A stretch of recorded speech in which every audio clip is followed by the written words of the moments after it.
What does reshaping reality mean? These days, ChatGPT is also very big. So I went to ChatGPT as well. And then really, the textbook definition that was thrown at me was reshaping reality is going to be about, how do you look at your current circumstances? What are they doing to you? And how do you create a new set of circumstances and really look at it very, very differently? So then I actually went back and, looked up a lot of stuff, tried to go through my career journey, but then decided on, let me focus on my teacher. And through the course of the next 5 stories, I'm really going to be sharing with you some very important lessons that she's taught me. That picture, can you see the little girl smiling really, really big in that picture? Well, this little girl, when she came home that day with her iCard, I asked her, what happened to you? Why are you not smiling in this picture? Are you upset about something? Were you really upset about something?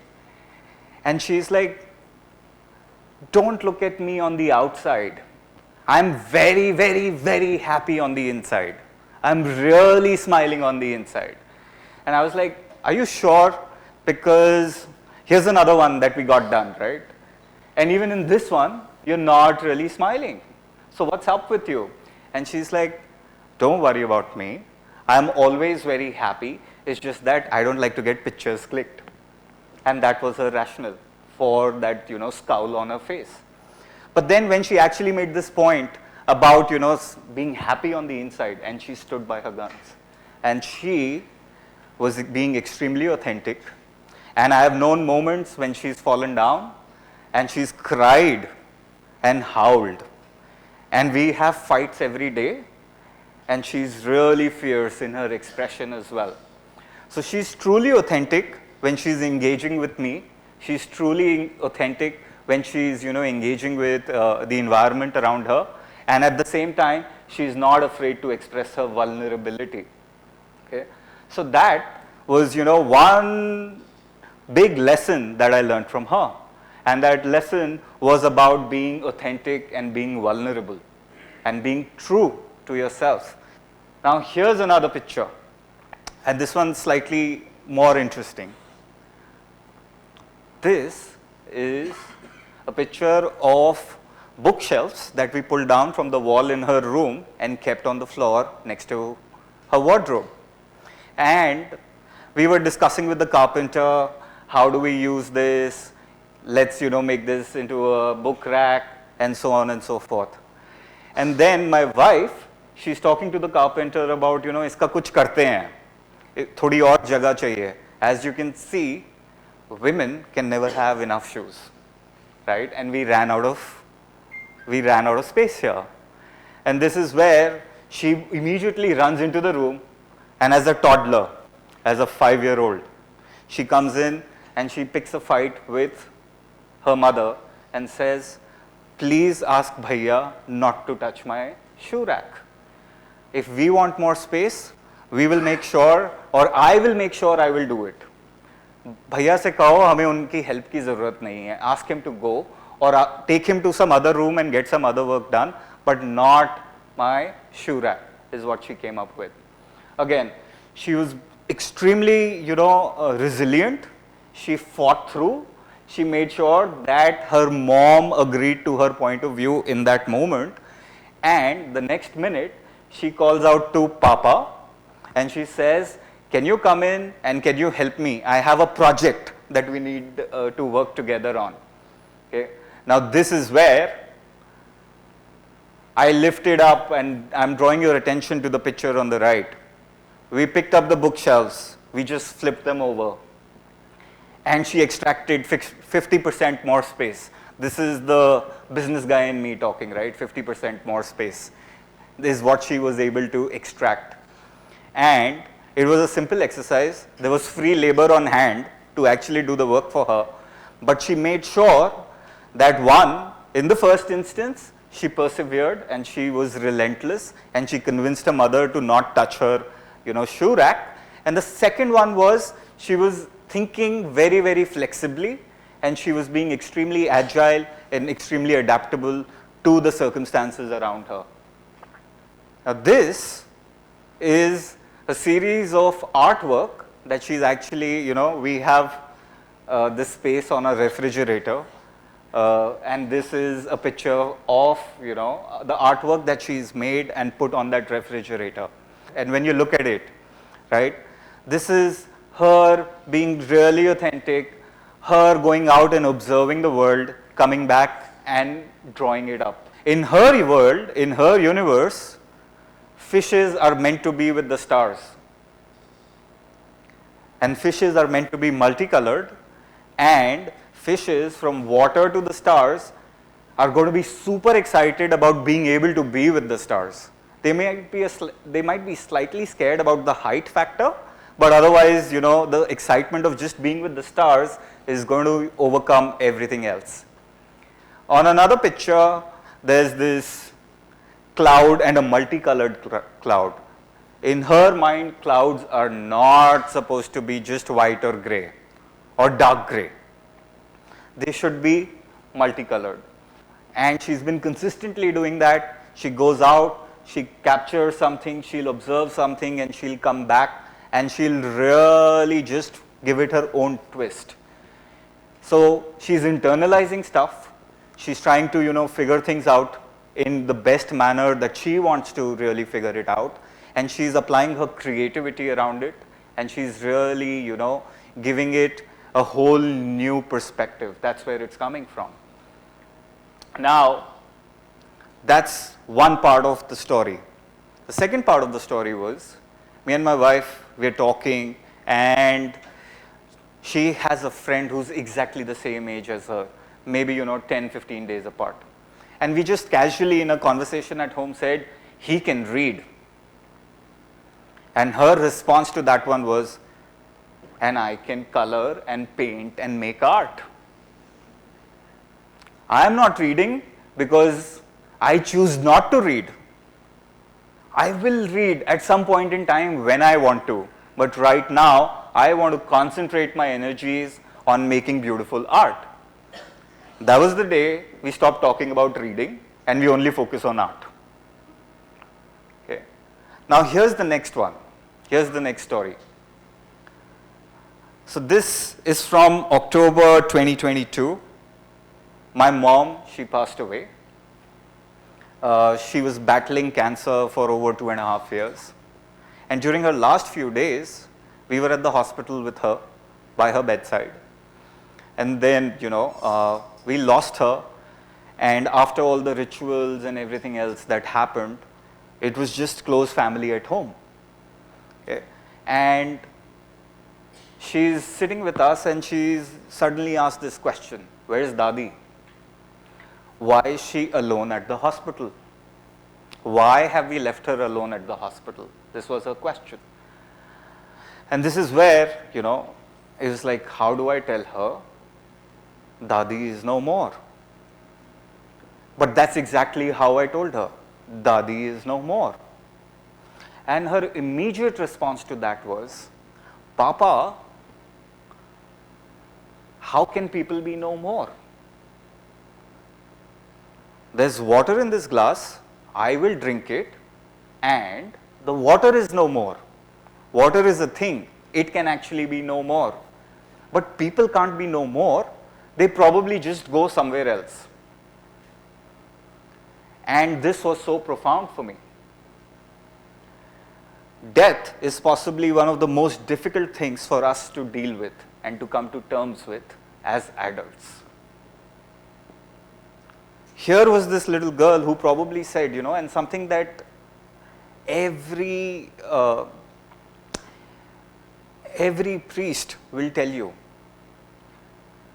journey hai, aage badhna hai, and all she just captured it very beautifully by saying, people just go somewhere else. And through that entire interaction, she came back and we've chatted about it a long, long time over multiple days. And even today, sometimes she'll just bring it up as a matter of passing conversation. But she flipped that entire mindset for me, for the entire family that was sitting there.